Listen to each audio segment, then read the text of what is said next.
Bismillah ar-Rahman ar-Rahim. Assalamu alaikum, dear participants. Welcome to the session of Quran for Ramadan. The passage that we're going to study today is from Surah Mu'minun, which is the 22nd Surah, in fact, the 23rd Surah of the Quran, and we are going to study the first 11 verses of this Surah. So let us start off. Bismillah ar-Rahman ar-Rahim. قد أفلح المؤمنون الذين هم في صلاتهم خاشعون والذين هم عن اللغو معرضون والذين هم للزكاة فاعلون والذين هم لفروجهم حافظون إلا على أزواجهم أو ما ملكت أيمانهم فإنهم غير ملومين فمن ابتغى وراء ذلك فأولئك هم العادون والذين هم لأماناتهم وعهدهم راعون والذين هم على صلواتهم يحافظون أولئك هم الوارثون الذين يرثون الفردوس هم فيها خالدون. Those believers succeeded who show humility in their prayer, who desist from frivolity, and who pay zakat, and who guard their private parts, except for their wives and slave maidens, because in their case there is no blame on them. Indeed, those who desire others besides them, it is they who exceed the limits. And those who give due regard to their trusts and to their promises, and those who guard their prayers. It is these people who will be masters, who are the masters of Firdaus. They shall abide in it forever. Viewers, this is a very compelling passage from Surah Mu'minun, and as you can see, it describes the success in the hereafter and how people or Muslims or believers in this world, if they have certain traits, they will definitely succeed in the hereafter.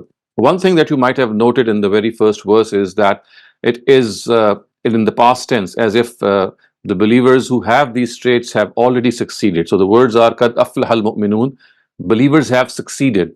This is a very special style of the Arabic language in which at times future events which are certain to happen, they are mentioned in the past tense as if they have already happened. So in order to convey the certainty of an event, a future event, it is at times portrayed as a past event in order to just mention and indicate this fact that it is bound to happen.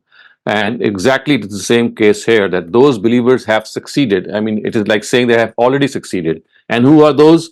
So the first trait which is mentioned about them is "Allazina hum fi salatihim khashi'un." So these are the believers who show humility in the prayer.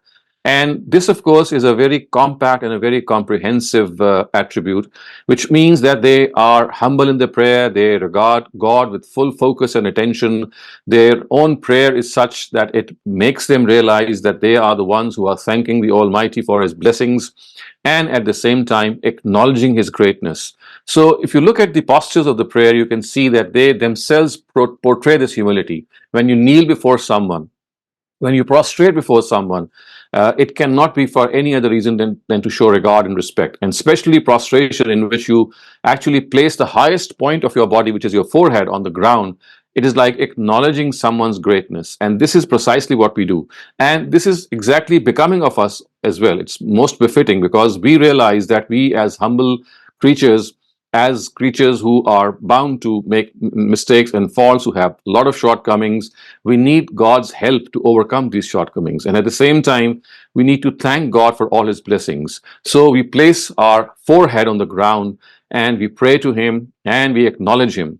And viewers, you will find this very interesting to note as well, that this is a posture that can be done or should be done other than the prayer as well. So when you prostrate before the Almighty without the prayer, do it at any place, you'll find a certain calmness, a certain comfort in your own self. And this is an antidote to a lot of things that we might be facing in life. So if you face any down feeling, if you face any depression or low feeling, this is a good antidote, that just prostrate yourself before the Almighty. It should not be, you don't need to do wuzu for that as well. You just prostrate before the Almighty, and you'll find that soothing feeling coming to you immediately, because now you are humbling yourself before God. Now you're presenting your own petition to God in the form of that beautiful posture. The next thing which is mentioned in these verses is وَالَّذِينَ هُمْ عَنِ اللَّغْوِ مُعْرِضُونَ. They are people who desist from frivolity. So frivolity, of course, is something which is absolutely unbecoming, something which people should not partake in any sense These are activities that lead us away from God. These are activities that lead us away from our own responsibilities. So all those activities which make us irresponsible, regardless of this responsibility, whether it is because of God that we become irresponsible or to our own society, these have to be avoided. These are frivolities which take the better of us at times, and we don't realize that while we are indulging in them, we are simply wasting, not only wasting our time, effort, and energy, but at the same time, we are also tarnishing the mirror of our soul. So, to one example of indulging in such frivolities is is to talk in a way, is to, converse in a way in which your conversation is full of nonsensical abuses or small talk, which is either harassing other people or it has absolutely no meaning. So some of these things have to be kept in mind that a believer, a person who is close to God, he has to or she has to guard his or her tongue or mouth from uttering such nonsensical things. And then the next thing which is mentioned is وَالَّذِينَ هُمْ لِلزَّكَاةِ فَاعِلُونَ. So these are believers who are absolutely ardent, who are very particular in paying their zakat. So this is a very important area that we all need to realize, that at times we do not calculate our zakat the way we should, and we just do it out of an estimate, a rough guess that we make. This would not be a very correct or a precise behavior on our part. So just as the prayer, the namaz, the salah that we offer, we always know what we are doing, we know the number of rakat, we know the time. On a very similar note, we need to also calculate zakat in a very precise way. And because you see, it's an obligation, you might be paying over and above what is due on you, but still you need to know how much zakat is due. For example, it could be the fact that you're already spending much more in charity than zakat, and in that way you would have that assurance that, well, you can have that leverage that you have, or that window that you have for the next year as well. So zakat, of course, on savings is paid once a year, and on production is paid on every time that production takes place. But and you can clearly see that this is an age-old ritual. I mean, it was something which began with ancient prophets. The previous prophets, it did not begin like the prayer with Prophet Muhammad. This is a common misconception. So zakat, salat, hajj, you can see it was being offered in the times of Abraham, and the house of God was built. So all these worship rituals that we know today, they are ancient worship rituals. They were offered by previous prophets of God as well. And because of the fact that this is a Meccan surah, Surah Mu'minun is a Meccan surah, it clearly shows that this is something that was already there even in the Meccan times. So to be a person who is vigilant and diligent in his duty towards God, it is essential in all such instances that we do calculate precisely the zakat which is due on us, and we disperse it. The next thing which is mentioned is وَالَّذِينَ هُمْ لِفُرُوجِهِمْ حَافِظُونَ إِلَّا عَلَىٰ أَزْوَاجِهِمْ أَوْ مَا مَلَكَتْ أَيْمَانُهُمْ فَإِنَّهُمْ غَيْرُ مَلُومِينَ فَمَنِ ابْتَغَىٰ وَرَاءَ ذَٰلِكَ فَأُولَٰئِكَ هُمُ الْعَادُونَ. So these three verses actually mention the one single thing, and that is that believers are those who do not indulge in any sexual activity with any third person, with any person, in fact, other than their own wives. So this is something which the Quran has said, that you cannot have any sexual activity with anyone but your wife. And of course, in those times, since slavery was allowed for a certain period of time before it was totally eradicated, so yes, this allowance was given for slave maidens as well. But we have discussed this at a number of occasions, on a number of talks as well, that slavery was something which was inherited by Islam and the Prophet himself. And because it was deeply rooted in our society, it was gradually done away with. And it was right near the end of the Prophet's ministry when it was totally proscribed. And in that period, it was given sanctity because it was, as I said, very, very deeply rooted in the society. And a single order of its implementation would have resulted in a lot of problems. The slave maidens, they would have taken up to prostitution, and men would have become beggars in the society, because they were virtually those people or those individuals who did not have any skill. So they were gradually trained and then set free. But during that time, of course, the ancient Arab custom in which slave women were kept by men, and they, of course, had sexual intimacy with them, that was allowed. But as soon as that last stage arrived, they were set free, and any slave who wanted that he or she be freed or emancipated, then it was incumbent upon the masters to do so. And we'll of course discuss more when we have this topic or this topic discussed in our own sequence. But just to give you this important notion that here the Quran is referring to the fact that any sexual activity out of wedlock is absolutely prohibited for all believers. They all their sexual intimacies are definitely reserved for their own spouses. فَمَنِ ابْتَغَىٰ وَرَاءَ ذَٰلِكَ فَأُولَٰئِكَ هُمُ الْعَادُونَ. These are the words which actually sound this warning. And they say that those who exceed these limits, I mean, those who desire anyone besides them, they are the ones who exceed their limits, which means that if you cross your marriage boundary and you go to someone else, then you are exceeding the limits. And the Almighty says, فَأُولَٰئِكَ هُمُ الْعَادُونَ. They are the ones who would transgress, which will, of course, not sit well with the Almighty.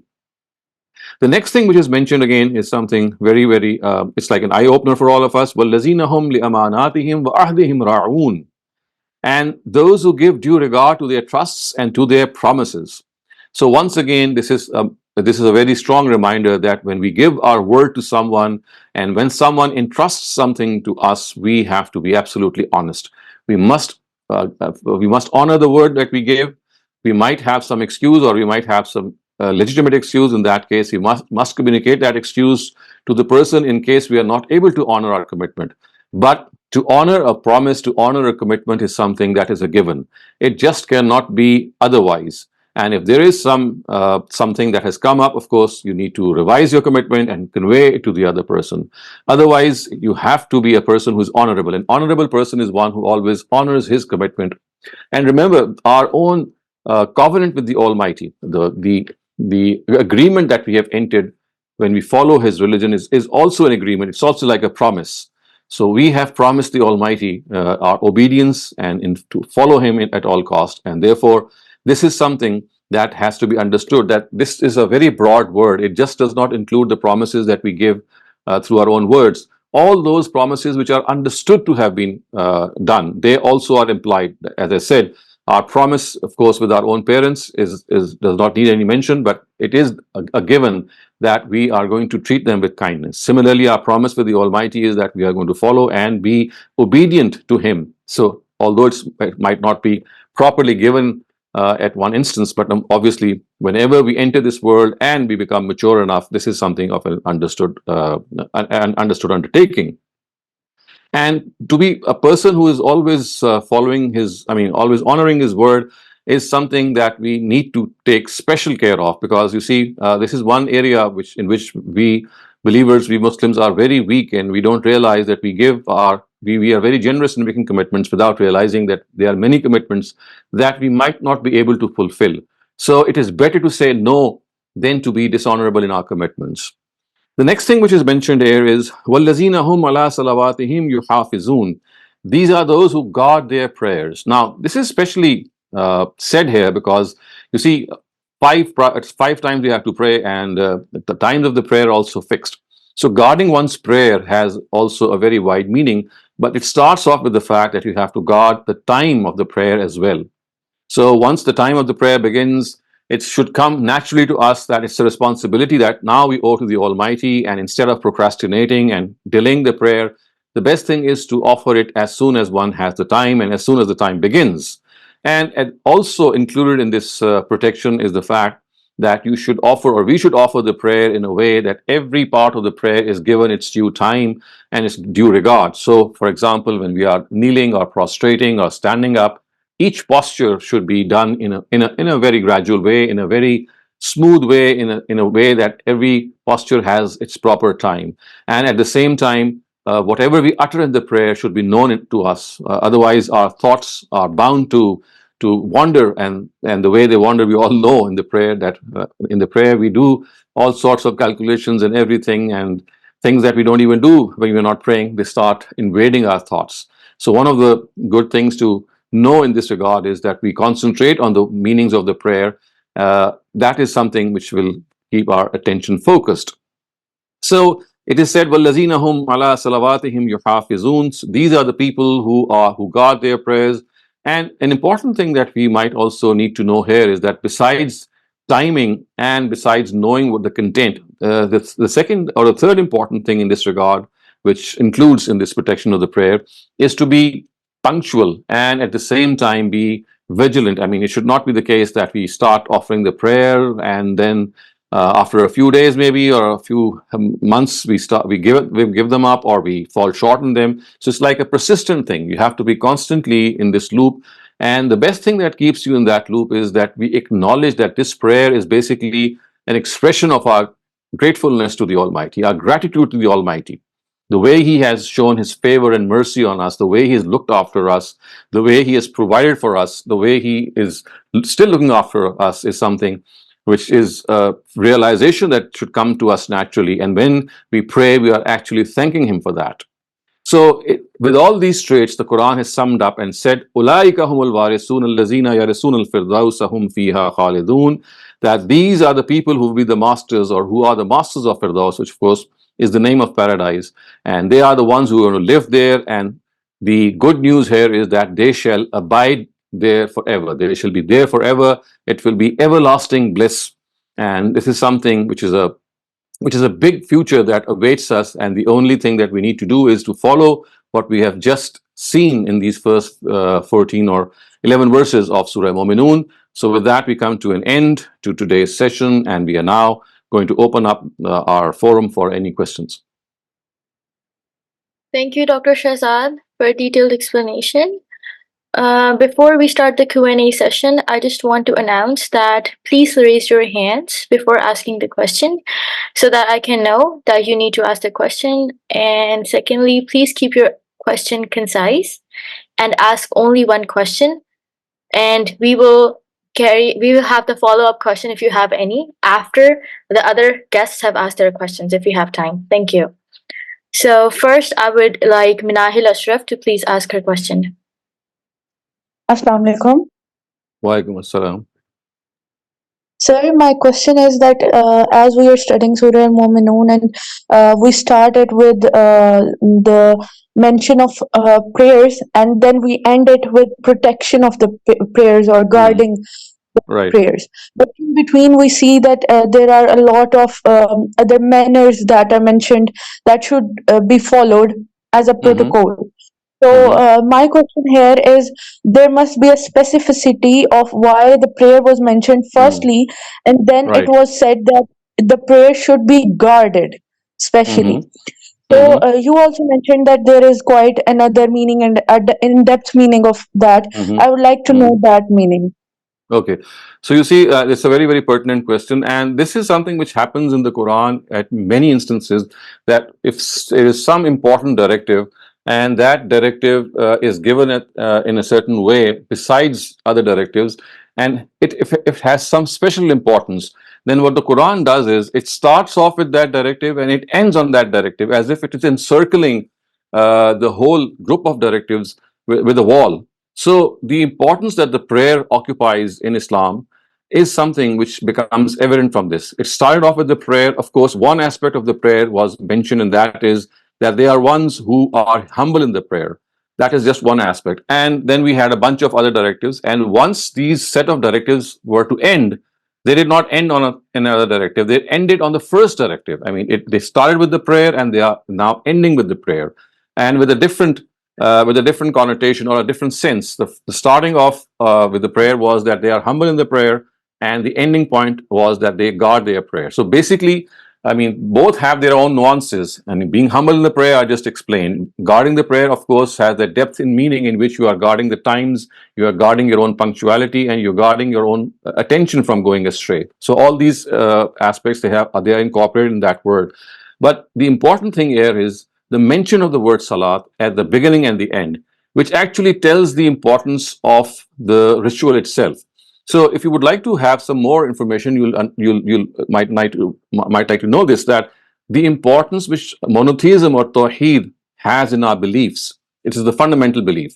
So in our deeds, the most important deed is that of salat or namaz or prayer. So just as in our beliefs, the most important belief is tawheed or monotheism, in a very similar way, the most important deed before God is the prayer. Of course, if it is uttered in the way the Quran has specified it, And one thing that I'd like to add here is that the prayer and all worship rituals are not an end in themselves. They are a means to an end, and that is to become a better person. So these rituals, whenever they are mentioned so that when we go through them, when we offer them, we become more connected to God and to humanity.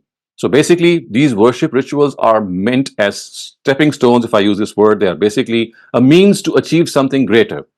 So this is how the prayer has been placed, that it is something which is meant for us to not only get elevated to God, get attached to God, but at the same time realize that this is a collective instance of thanksgiving as well to the Almighty. And this is something which the prayer makes us realize. So we can say that Alamia is trying to emphasize on the importance of prayer being the Yes, root of the our root of, religion. yeah, absolutely correct. Thank you so much, sir. Thank you. Ahmed, you are next. السلام علیکم سر. Walaikum assalam.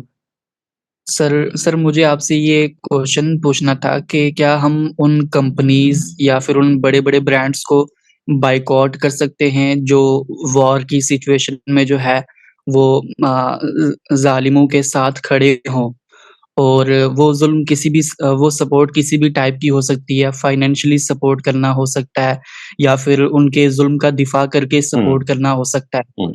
تو ان companies کے اندر نا ہمارے friends یا پھر کچھ جو ہمارے مسلم بھائی ہوتے ہیں وہ بھی امپلائیز ہوتے ہیں، تو ایسی سچویشن میں کیا ہم ان کمپنیز ان برانڈس کو بائیکاٹ کر سکتے ہیں؟ دیکھیں، اس طرح کا جو کوئی اقدام ہے، اس کا افیکٹ اور امپیکٹ تبھی ہوگا کہ جب یہ ملکی لیول پہ ہو. آپ چند لوگ اگر بائیک آؤٹ کریں گے تو اس سے کوئی نقصان ہو سکتا ہے آپ کو ہو جائے، کیونکہ کوئی اہم پروڈکٹ ہے جو آپ کے اپنے استعمال کی ہے، جس کو آپ یوز کر رہے ہیں اور اسے اپنے آپ کو محروم کر رہے ہیں. تو اس وجہ سے اگر کوئی اس طرح کا قدم افیکٹو ہونا ہے تو وہ ایسے ہی ہونا چاہیے کہ مسلم امہ کے لیول پہ یا بڑے بڑے ملکوں کے لیول پہ وہ فیصلہ کریں کہ بھی فلاں گروہ نے اگر فلاں زیادتی کی ہے تو ہم اس سے فلاں چیز میں تعاون نہیں کریں گے. پھر تو اس کا ایک امپیکٹ ہوگا، ان کی کلائنٹیل شاید کم ہو اور اس کا کوئی افیکٹ ہو. لیکن یہ اکا دکا لوگ، یعنی چند ہزار لوگ بھی ہو جائیں، چند لاکھ لوگ بھی ہو، جس طرح کا بائیکاٹ اگر کر لیں، اس سے آپ اپنا ہی نقصان شاید کر بیٹھیں، لیکن جو آپ چاہ رہے ہیں کہ دوسروں کو ریئلائز کرائیں وہ ریئلائز نہیں ہوگا. اس وجہ سے اگر یہ کوئی قدم اٹھانا چاہے تو پھر یہ ریاست کے لیول پہ، بلکہ بہت ساری ریاستوں کے لیول پہ کوئی اگر اس طرح کا فیصلہ ہو تو شاید فائدہ مند ہو، ورنہ انڈیویجولی اس کا کوئی خاص فائدہ نہیں ہے. اور جیسے میں نے کہا کہ ممکن ہے کہ بہت سارے ایسے پروڈکٹ جو آپ کے اپنے فائدے کے ہیں وہ ان سے آپ اپنے آپ کو محروم کر لیں. Thank you. Sir Faraz, please unmute your mic. السلام علیکم ڈاکٹر صاحب. مجھے ایک چیز پوچھنی تھی، سورہ قمر کے حوالے سے جو ترجمہ بنتا ہے اس میں تھوڑا اختلاف پایا جاتا ہے. بہت سے لوگ کہتے ہیں کہ یہ آخرت کے حوالے سے، بہت سے لوگ کہتے ہیں کہ نہیں یہ اسی وقت ہوا تھا. اور اگر یہ اس طرح سے بریک ہوا تھا اور اس کی وہ کوئی حدیث بھی کرتے ہیں کہ معمار میں کسی بادشاہ نے دیکھا، تو پوری دنیا کو، آدھی دنیا کو تو دیکھنا چاہیے تھا. اور پھر اگر چاند بریک ہوگا تو زلزلہ آئے گا یا کوئی آفت آئے گی، کوئی مسئلہ کھڑا ہونا چاہیے تھا جو کہ ریکارڈ میں ہسٹری میں ہونا چاہیے تھا. تو وہ چیز عقل اس کو تسلیم کرتی ہے. آپ کی اس کے بارے میں کیا رائے؟ جی دیکھیں، عقل کا تو ہم بعد میں فیصلہ کریں گے. قرآن مجید کے جو الفاظ ہیں وہ تو بہت حتمی ہیں. وہ تو یہ کہتے ہیں اقتربت الساعۃ وانشق القمر، کہ یہ چاند جو تھا وہ دو ٹکڑے ہو گیا تھا نبی صلی اللہ علیہ وسلم کے اپنے زمانے میں. اور یہ کوئی نبی صلی اللہ علیہ وسلم کا کوئی معجزہ نہیں تھا، بلکہ اللہ تعالیٰ کی طرف سے ایک نشانی تھی. وَإِن يَرَوْا آیَةً يُعْرِضُوا وَيَقُولُوا سِحْرٌ مُسْتَمِرٌ. اگلی آیت ہی یہی ہے کہ یہ جو کفار ہیں ان کو کوئی بھی نشانی دکھا لیں، انہوں نے راض ہی کرنا ہے اور یہ کہنا ہے کہ یہ جادو ہے، چلا آ رہا ہے. تو بنیادی طور پہ اللہ تعالیٰ یہ کرتے ہیں جو نبوت کے ادوار میں مسلم نبیوں کو کے زمانے میں بڑی بڑی نشانیاں دکھاتے ہیں ان لوگوں کو یہ بتانے کے لیے کہ اللہ تعالیٰ کی قدرت ہے جو کہ یہ فیصلہ کر رہی ہے. اور چونکہ اس زمانے کے جو مشرکین تھے وہ یہ اعتراض کرتے تھے اور وہ یہ کہتے تھے کہ بھئی ہم جب مٹی میں مر مٹ جائیں گے تو دوبارہ کیسے اٹھائے جائیں گے، اور یہ کیسے ایک نئی دنیا بنے گی، اور کیسے یہ سارے کے سارے ستارے اور چاند اور پہاڑ ختم ہو جائیں گے. تو یہ اللہ تعالیٰ نے اپنی قوت کا مظاہرہ کیا، اور یہ بالکل مومنٹری تھا. یعنی یہ معلوم یہ ہوتا ہے کہ مومنٹری تھا، کچھ عرصے کے لیے ہوا، کچھ لوگوں نے اس کو دیکھا. بلکہ وہ لوگ جو مکے میں موجود تھے انہوں نے کہا ہم تب مانیں گے اگر ہمیں پتہ چلے کہ ہماری آنکھوں نے دھوکہ نہیں کھایا. تو جو باہر سے لوگ آتے ہیں ان سے پوچھتے ہیں. تو یہ پھر یہ اس طرح کی ہسٹری میں بات آتی ہے کہ جو لوگ باہر سے مکے میں آ رہے تھے تو انہوں نے اس کو خود بھی وٹنس کیا. اور رہ گئی یہ بات کہ یہ ریکارڈ میں کیوں نہیں آیا، تو ریکارڈ میں تو وہ تب آتا ہے نا کہ جب کوئی چیز پریڈکٹڈ ہو اور آپ اس کے لیے ٹیونڈ ہوتے ہیں اور آپ آسمان کو دیکھ رہے ہوتے ہیں. تو ہر وقت لوگ آسمان کو نہیں دیکھ رہے ہوتے، اور اس وجہ سے یہ بہت ساری تاریخوں میں نہیں ہے. لیکن मालाबार की तारीख अगर आप पढ़ें तो उसमें आपको नजर आएगा कि एक शहजादे ने, एक राजा कह लें, उन्होंने अपने किंगडम के बादशाह थे, उन्होंने इस चीज़ को विटनेस किया और अपने यहाँ उसको रिकॉर्ड भी कराया। इस तरह के बाज़ और शवाहिद भी मिलते हैं।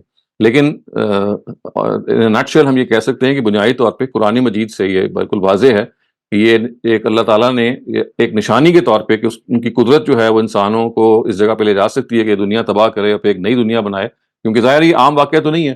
तो मुशरिकीन चूंकि एतराज़ यही करते थे, तो उनको उनके इस एतराज़ के जवाब में ये वाक़या दिखाया गया। ये इसको आम तौर से नबी सल्लल्लाहु अलैहि वसल्लम के मोज़े के तौर पे पोर्ट्रे किया जाता है कि जैसे उन्होंने इशारा किया और चाँद दो टुकड़े हो गया। ये मुबालगा है और ये इन रवायात में बहुत खलते मबस हुआ। ये रवायतें ठीक नहीं है जो ये बयान करती हैं। जो उस वक्त के आई विटनेसेस हैं जो बयान करते हैं वो तो वही है। ये शायद चंद सेकंड के लिए मामला हुआ और वो चाँद जो है वो दो टुकड़े हुआ, फिर दोबारा जाके मिल गया। और साइंस की ये नारसाई है कि इस वक्त वो डिस्कवर नहीं कर सका। मुझे कामिल यकीन है कि आइंदा अदवार में कभी जब हम मजीद तरक्की कर जाएंगे साइंस में और एस्ट्रोनॉमी में और कॉस्मोलॉजी में, तो शायद आपको ये भी खबर मिल जाए कि हाँ ये वाकया हुआ था और इसके आसार शवाहिद मिल गए हैं। Baran, you may ask your question. Assalamu alaikum wa rahmatullahi wa barakatuh. वालेकुम अस्सलाम।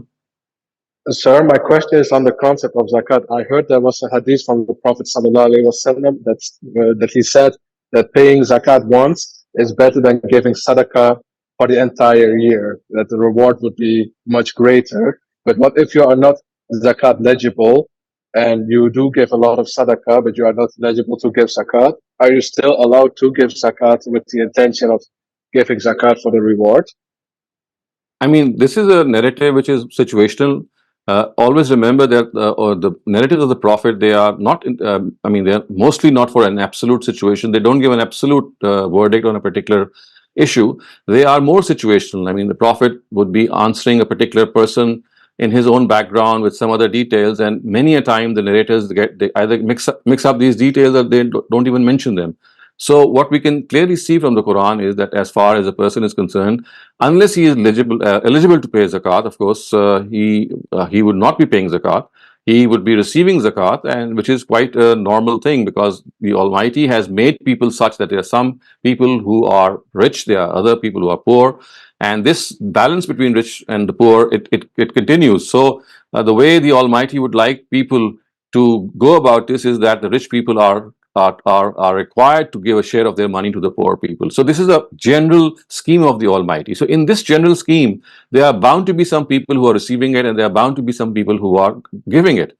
So I mean, it depends to which group we belong to, and this is what the Quran has told us in a very firm way. Other than that, well, what we get to know through certain narratives, as I said, it is mostly situational, and it cannot be extended to these general situations. It's always specific. And for that specific, we need to have more details. I mean, you just cannot pick up one sentence or one sort of lesson from that narrative because, as I said, there is a whole bunch of things which is mentioned earlier on or omitted for that matter. Thank you. Rafia, you may ask your question now. Dr. Shehzad, I know you have discussed slavery and the abolishing of slavery slowly in Islam, but the thing that bothers me that Quran is the word of God and the book from God, and when it actually mentions that you're allowed to have relations with your wife and slave girls, it does bother you. And is there any place later in the Quran where it says that no, now you cannot have these relationships with your slave girls?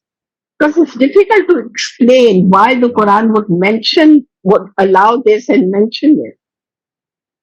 You see, the first and most important thing is that the customs and the traditions that we are used to are at times so different from they were earlier on. Something which is very, something which looks very odd to us was part of the society many centuries ago, and it did not look odd at all.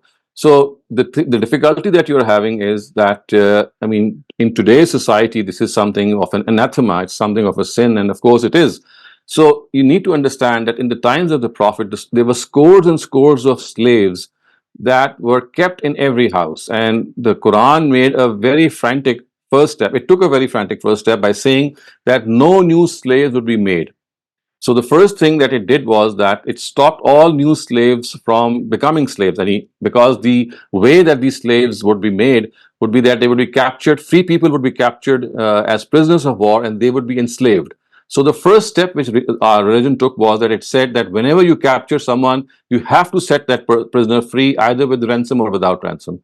So the first step that Islam took was that any new slave could not enter the slave markets. Now what happened is that existing slaves, which were part of the society, they were to be done away with in a very gradual way, because they were rampant in the society. And as I said earlier on, any immediate immediate order of setting them free would have resulted in a lot of problems, because these slave maidens, they were given to prostitution. Their own masters would force them to prostitution, and had they been set free, they would have opened prostitution dens in the society. Men were generally unskilled, and had they been just set free, they would have caused a lot of economic burden. So Islam adopted a very gradual process of emancipating the slaves. And I have given several talks on this. I think you'll be part of those talks as well. But to cut the long story short, we have to understand that this was something that Islam inherited, and it was, of course, a stigma on its face, the way it has been presented, because people still think that Islam gives sanctions to slavery, and today, even if we have war, we can capture prisoners of war and make them slaves. But very earlier on, as I said, right at the Battle of Badr, this was actually prohibited and proscribed. So for that, you need to understand the dynamics of that society. And until slavery was totally abolished, its general upkeep, or the way it was held in the Arab society, it was not tampered with, and that was that men would never have sexual relations with their women masters, but on the contrary, men who were masters would have these relations with their slave maidens.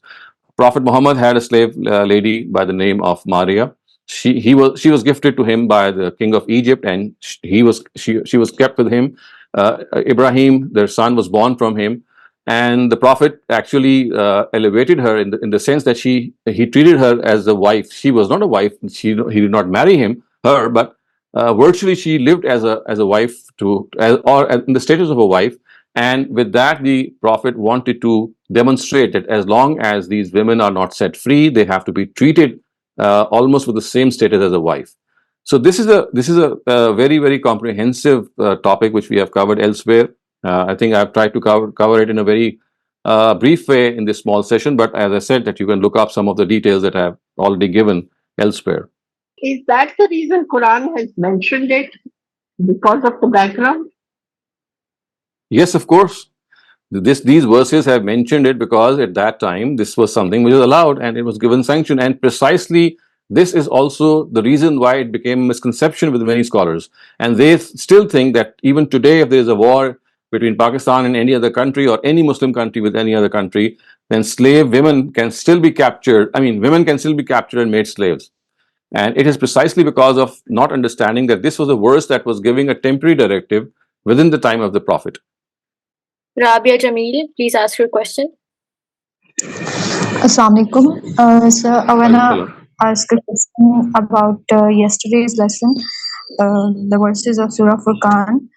The servants of the merciful are those who never participate in any evil, and when they have to pass by a frivolous thing, they pass with dignity. And you further explained that they have nothing to do with it. Like if something happening against the humanity, they pass by it without doing anything because they have nothing to do with it. So I didn't get it, because what if we have the power to stop that evil from happening, or if we have the capability to stop that evil? Let me give an example.